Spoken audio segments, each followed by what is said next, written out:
It's kind of a bit scary in a way to talk about myself.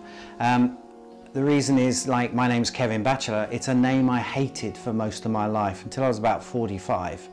Anybody said Kevin, I associated that with meaning Kevin was somebody who was always stupid. Kevin at school was always stupid. And Batchelor I associated with my dad's family, who I despised enormously. So every time I said my name or my name was called, I hated it. And it wasn't until I really looked at what Kevin and Batchelor meant that I actually started liking who I was as a name. I know I'm not my name, but it's something I use.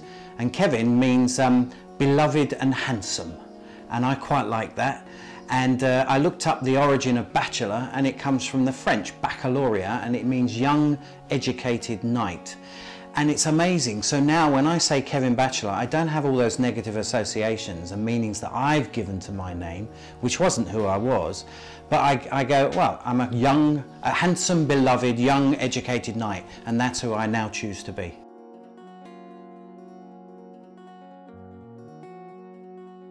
Until I was about 37, I felt completely and utterly alone. I was bullied at secondary school.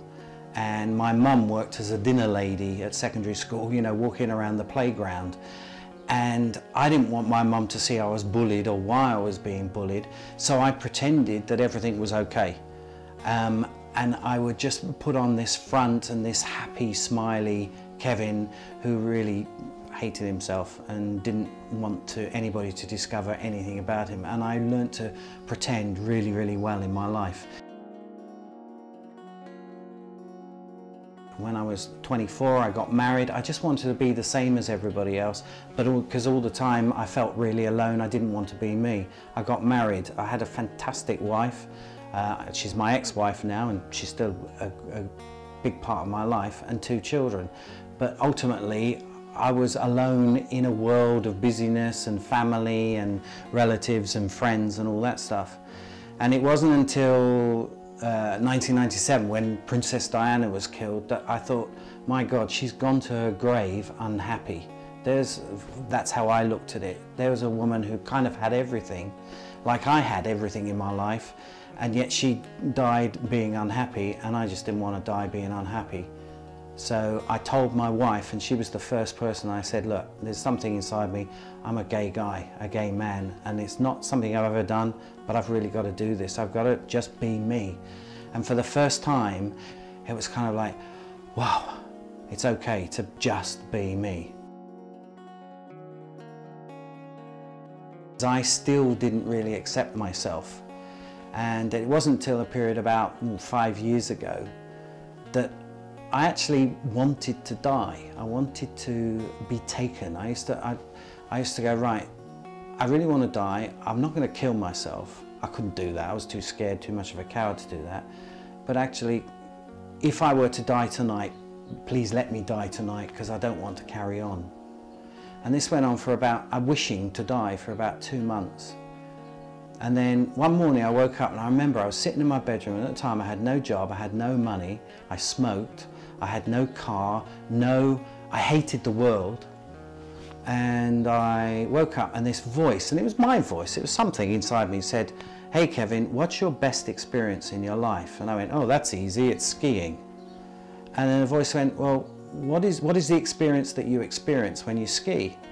I went, well, that's easy. My mind is completely alert and awake. I'm really awake, really conscious, really aware of what I'm doing. And my body is completely flowing and moving with the mountain, not fighting the mountain. And inside, right deep down inside, I feel completely at peace just being there, skiing. And it's like a huge ocean that just can't be moved. It's still, but my mind's really active, and my body's flowing with the mountain, and I'm moving my body as well. And this thought went, well, that's the purpose of your life. To live your life very alert, flowing with life, and being peaceful inside. And that's what you've got to help other people find as well. I guess what I'm really, really proud of are my children and my ex-wife. It was really tough coming out, and it was tough for her. But what I'm really proud about of myself, because when I was with her, I was always defensive. After we split up and got divorced and whatever, I was always really defensive about being with her, because she would always ask me for extra money, or when I was going to be responsible for the kids and this, that and the other.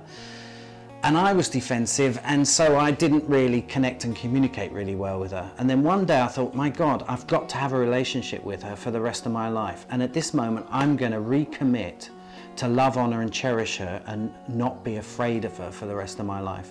So I went back and I said, look, we've always got to have a relationship, but what I'm going to do, I commit to love, honor and cherish you, even if you don't want to love, honor and cherish me because of this relationship, and for our kids. And I'll do anything to have a fantastic relationship with you. And that really helped my kids, because they've mentioned to me, it's amazing how you were with Mum. I'm proud of my kids, and I'm really happy that they've grown up with these challenges, not only of divorce, but you know, the parents splitting up because Dad's a gay man. And I think it's actually added something to their lives. Since I've come out, I've actually found that there are loads and loads of guys who are married and have sex with other men, and I feel really sorry for them. And I just want to say, you know, it's okay to be who you really are. In fact, I'm with my partner now, and we've been together for a year, and it's been amazing. And he's just like me. He's got 2 children, same age difference, 6 years. He was actually in the British Army for 16 years, and he's a Kung Fu champion. But the amazing, nobody would ever say, oh my God, you know, from that background, oh, he's a gay guy. But inside, he struggled too. So I guess my message is, you're not alone, and it's okay. And you're just perfect as you are anyway.